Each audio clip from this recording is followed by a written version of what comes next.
This is Smiles TV.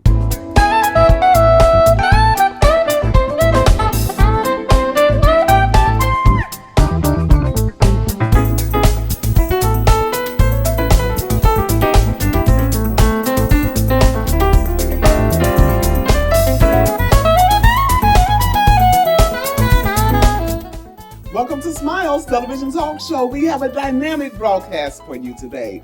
I'm sitting with a gentleman from East St. Louis, Illinois, but guess what? This guy has gone on to become the general manager at Marriott International. You don't want to miss this broadcast. That's the first part of it. In the second half, we have a young lady from Chicago, Illinois, and she goes by the name of Ocean, and we're going to do a little spoken word.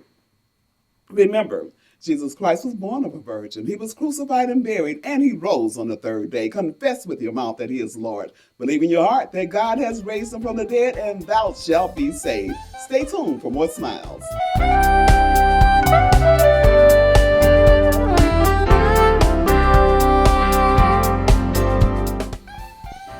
Tommie Van, the general manager at the Marriott International in Chicago, Illinois. We got a whole Chi-Town show for you today.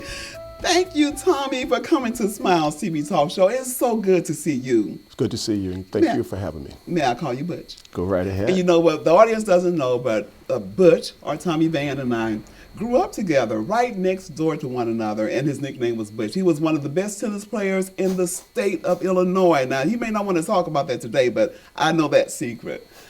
But you know what? Just thinking back to our childhood and looking at you today, it's just amazing the things that God has done for all of us. And it's a blessing to have you here.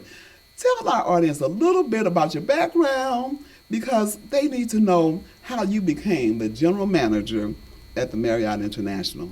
Well, before I became a general manager, or before I started with Marriott, I was a soil scientist for the USDA. And I was stationed in Decatur, Illinois, and my responsibility was, it's pretty much going out and sampling soils, describing them for the purposes of farmers getting tax credits, finding out if they were in floodplain zones, et cetera. Mm-hmm. And one thing that my mom and dad always told me is that if you can't give 110 to 120%, you're not in the field that you want to be in. I remember when you left home and you were majoring in agriculture, and I thought that was so unique, first of all, for someone from my area. And but you made it work, and you did some things with it. It was different, and it was a great experience based on the fact that I was the only African American in the field at that particular time. So there was no way that I could skip school, because they knew I was there. So, but it was a great field, and I still do a lot of those things as I relate to my yard. But I'm happy with working with Marriott International. I started from the ground level with a degree, and my father was very upset. Whereas he says, all the money that we put into college, and you decided to quit working for the USDA and go into the hotel industry. But the biggest obstacle was that he had to overcome is that I was making $25,000 a year at the USDA. I took a job at $5.15 an hour. Wait a minute, wait. Seriously. Okay, so with the USDA, you were making $25,000 a year. That's you didn't correct. like that field. Didn't like it. And so you decided, I want to do something different. I don't care what the money pays. That's correct. You know, and that's a good point right there. It's not all about the money. That's right. So at $5.15 an hour, what were you doing? I was actually mopping floors. You were mopping floors. I started on the midnight shift, mopping floors. And my goal was to get my foot in the door and showcase my talents. And God was there with me, because you think about it, working midnight shift, I didn't see people in charge. And but they saw me. And I did that for about 6 months, and a gentleman came up to me one day as I was mopping the floor, and he says, I like your style. I like how you take care of business. He said, come see me in the morning. And I walked in, he says, I was looking at your file, you have a degree, we want to get you into our management and training program. I said, I would love to do that. And that's how I started my career. I went into the catering service division, responsible for the meeting room setups and et cetera. And this was a unique opportunity, because before me, they had 4 managers who wasn't successful in turning this department around.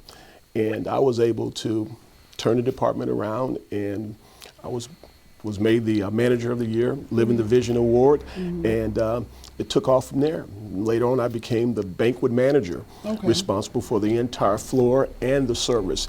And when they offered me the job, I said, I really don't know anything about food. And his response to me is that, you know what, we can teach you the food, but you have a skill set that can't be taught. That's what we call people skills. Wow.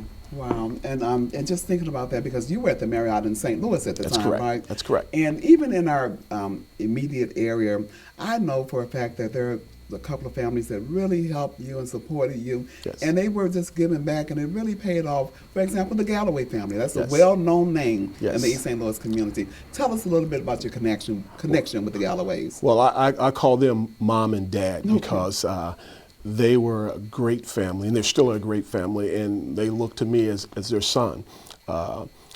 When I was 12 or 13, I was their paper boy, delivering papers to Sandy's Barbecue. And as I grew up, Marlon Galloway said, "Hey, you want a real job?" I said, "Oh, I got a real job." And, no, I want to give you a real job working here. And I said, yeah. I started working there, and in that time frame, as I became a sophomore in high school, my mom was diagnosed with cancer. And Mr. Galloway and Miss Galloway met with my mother and said, "Don't worry about Tommie. We would take care of him." And I would say, my first year of college in September, my mom died of colon cancer. And from the 10th grade all the way up into now, they've always taken care of me. They helped me through college. They did everything that a parent would do, or parents would do while I was in school. And then as I graduated, they did what parents normally do with their kids. They helped me purchase my first home. So I am in debt to the Galloway family, because it was like the ram in the bush. They saw me, and they grabbed me, and they pretty much provided for me, and I definitely love the family. They're a great family. No, that is so key. You're talking about someone who took you under their wings and helped you along the way. And do you think we are still doing that today, or do you see that happening any place? I see it happening, but it's not being advertised as it was done in the past. We need to do more of it. And one thing I pretty much try and remember is that don't forget where you come from. Always remember that how you got there, somebody helped you. That's right. And that's my responsibility, is to always help others. And I've done that within the company. I'm a huge mentor. I go in and I offer my skills to those up and coming managers. And one thing I always tell them, that, in this day and age, we want to move fast. We think everything should be given to us right away. And I always tell them it's very, very important that you go slow to go fast, because you want to be able to describe how you got there. When you go there too fast, you can't go back and say, here are the details, because you don't know how you got there. So I try and tell them to slow it down. It'll come to you, but the deal is reason why it needs to be slowed down, so you'll know when you get to the point that you need to be in, you'll be able to instruct others on how you got there. Wow, that's excellent. Yes. And another point I want to make, when we went to Chicago, Illinois, my son is a freshman at Columbia College, and you assisted us in accommodations at the Marriott Residency in downtown Chicago. Yes. And they were just outstanding, and we are forever grateful for that. But when we went to check in, first we just were checking in, and then I said, we're friends with Tommie Van. Everybody jumped to attention. And they love you, though. Yes. They all respect you and love you. How did you nurture that? I think it comes back from, it's all how God works. God put me in a position where he started me from the bottom end. So then I would be able to relate to each and every associate that I would come into contact. I would understand those scenarios or those situations that they they were pretty much put up on. And I think that helped me out tremendously, because it's all about what Mr. Marriott says. He says you take care of the associate, and turn the associate to take care of the guest, and the guest will come back. I think that's a key element in our industry, is don't forget who actually services your people. It's your associates, it's not you. So you've got to take care of them. And I am very high on associate engagement. There's nothing that I won't ask them to do that I won't do. You told me, or they told me, that you actually handpicked every employee. Yes, I did. Every employee. Yes, I did. And the reason behind that is because when you open up a hotel, you only get one chance to do it right. And it's like a general manager years ago told me, it's like a file cabinet. It's empty. You're the one who's going to put those files in there that's going to tell the story 10, 15, 20 years later.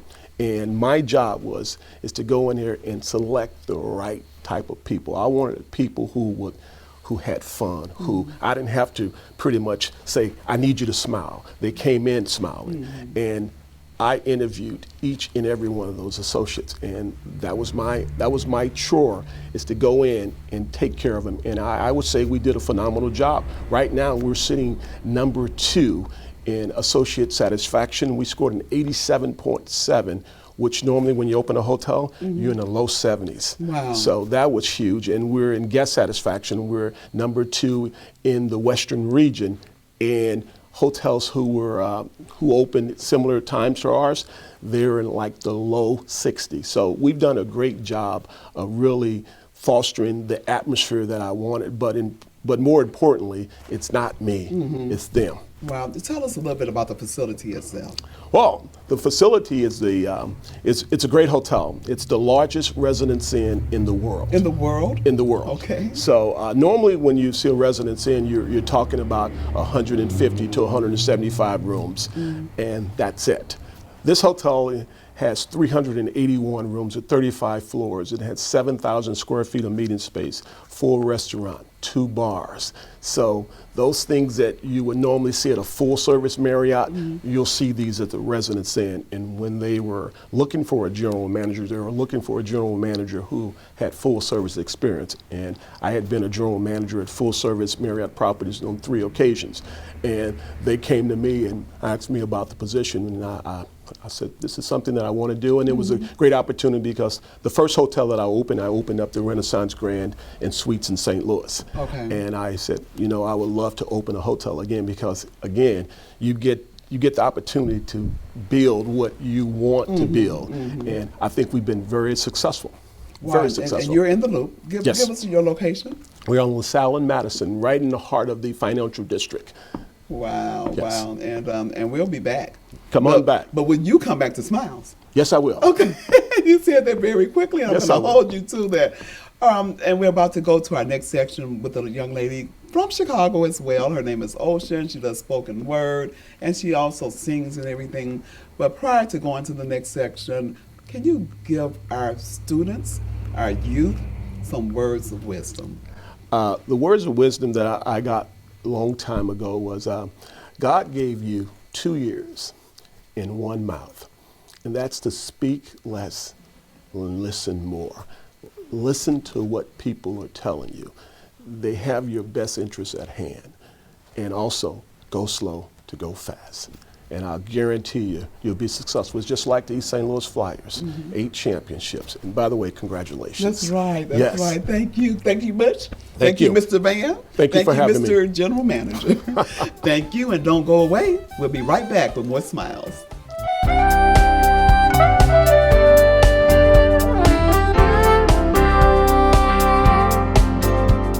We're back, and you know what? I want to thank Angela Van for allowing her husband to come and chat with us. Angela, we love you. We love you and the kids, and thank you again. And right now, I'm sitting here with a young lady who does spoken word. You know, the history of music goes way back. I don't know if any of you remember this gentleman, and I didn't know him either, age-wise. However, Gil Scott-Heron, years ago, had music that was spoken word.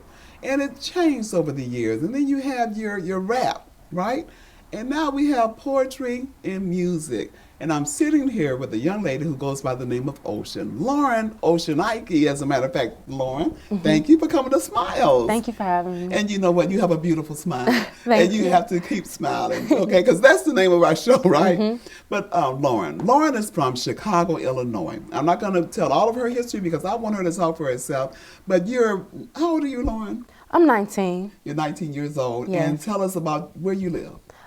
Well, right now I'm currently residing in Atlanta because I attend Clark Atlanta University with a major in English, concentration in education, and a minor in music. And however, I was born and raised in Chicago, Illinois. And we won't hold that against you, right? Because Right. we're from East St. Louis, Illinois, and a lot of times our sports teams end up going up to Chicago, and we're a small city compared to, and we won't tell you what happens. You know the rest of the story. Okay. But go ahead, tell us about Chicago. Yeah, I'm from Chicago, the South Side. Okay. But a lot goes on in Chicago. People get their stereotypes about Chicago. People get their views from Chicago on the news and things like that. And you know what? You're right, because when I watch the news, and I've been to Chicago, when I went to school in Bradley University, which is in Peoria, kind of close, most of my sorority sisters were from Chicago. And I didn't want to go because I was actually afraid. And that was back then. And so today, we hear all these stories. They even call it Chirac. Tell us the real deal. Actually, the term Chirac is actually very offensive to Chicagoans. We actually go into defense mode when people use the word Chirac. However, it's pretty accurate. From the inside view, it's not just blatant crime. It's not just crime out of nowhere. It's not random. Yes, it does come from somewhere. In Chicago, I've noticed a lot of our crimes are over loyalty, because in Chicago we take loyalty to heart. It's just something that we do. So majority of we do have a lot of crime that happens, but majority of it is for a reason. It's not just because we just feel like doing it. It's not really a Chirac area. It's just that everywhere is bad. Dangerous everywhere. You can go into a good neighborhood, no matter what state you're in, something's gonna happen. That's right. But in Chicago, because everyone is such a victim to their circumstances, it's a heightened rate of crime there. You told me that when we were coming over here, you told me that you had an opportunity to go to a lot of different places. Yes. In high school, you actually moved around quite a bit. And there were some people who were afraid to leave their neighborhoods. Give us a feel for what it was like growing up for you. Growing up for me, it was difficult seeing kids my age not doing the things that I was doing. Like, I was very productive. I was always doing something, always moving around, because we moved a lot in my family, from house to house, neighborhood to neighborhood, school to school. I was seeing that some kids in my school, they wouldn't know anything about outside of that neighborhood. And that just really, to me, it seems like that would be a reason. You know, everyone's falling a victim to their circumstance. No one knows about what's going on around them because everybody's so confined. And Chicago is very segregated. People are just split as far as school goes, even the school systems. Right now, the public schools and charter schools are having a hard time. There are more charter schools going up and more public schools being shut and so down. did you go to mostly public schools? Okay, and your passion and this thing called the spoken word that you do, how did that develop? In a charter school, actually.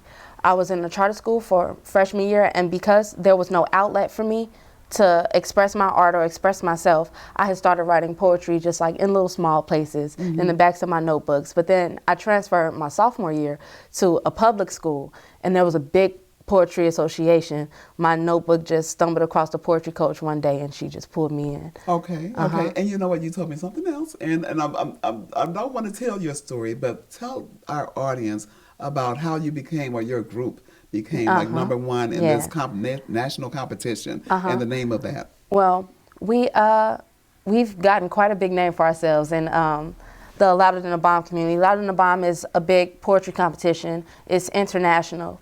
But majority of it is held in Chicago, actually at Columbia. Okay. And so we perform there a lot, and there are actually only 7 performers, me being the only female performer in our group. But we've gotten so much popularity in the competitions and won so much based off of just the subjects that we approach.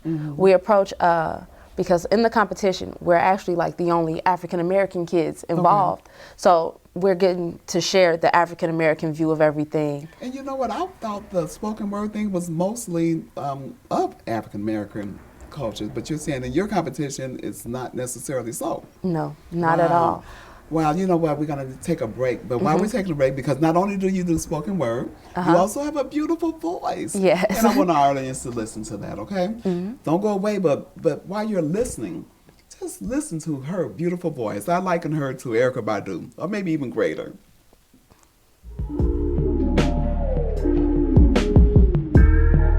Now tell me through your music, dog, what really draws you to me.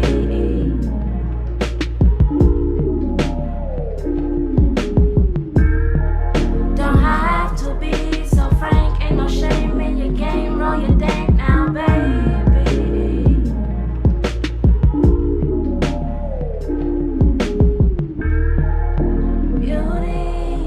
Beauty's in the eyes of the beholder.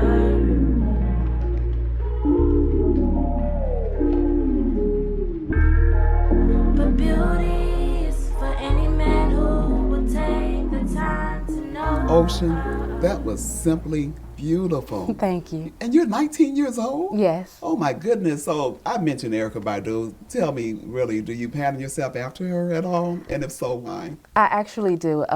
She's actually probably one of my #1 artists right now.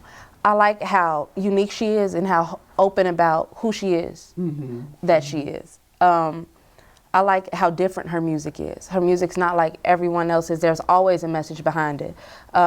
Even as far as the production goes, it's something just weird about the sound waves, and I really like that. So she is a big influence in my music. Okay, today, you know, your generation and all of us are facing some very hard times. What are some of your thoughts about what you see happening in the culture today? Really, one of the things that I'm really noticing that I think is beautiful is that Black people are starting to own their Blackness. Froze are coming back, everybody's going natural. Right. I think it's real beautiful, and that does inspire my music a lot. A lot of my music is about loving yourself and things like that, and I'm seeing that that's not just a trend. At first when I saw it, I was like, oh, this is a trend. But then I'm like, no, people are really loving themselves, and I think that's really cool. However, with that, there is also other things that aren't so loving. Right, they aren't so positive.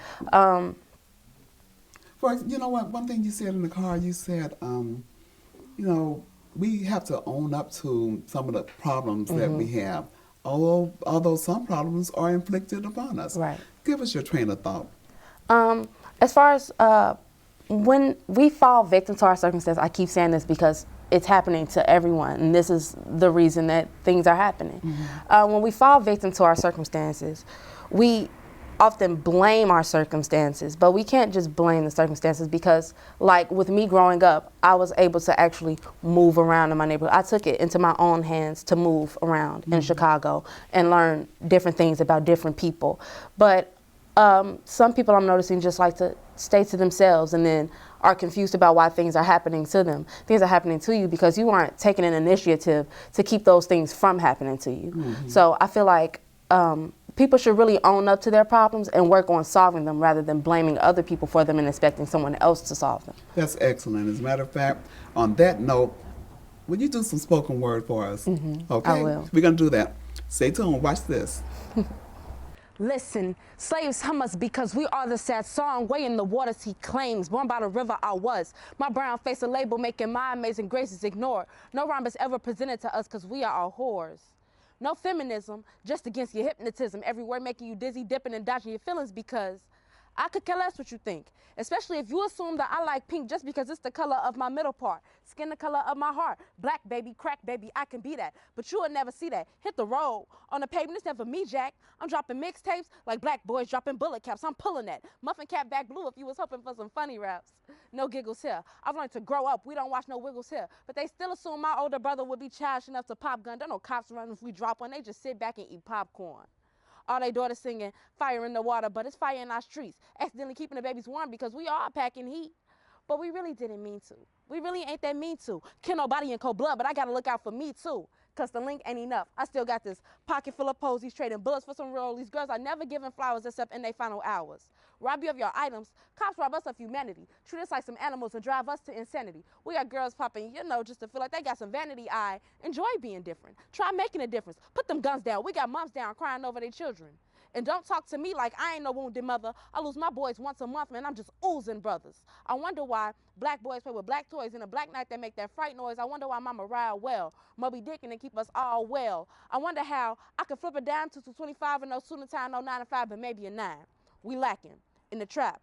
So we mousing, like in housing, like in goods. Work with yourself first so we can make for better hoods. But these old problems, so don't act brand new.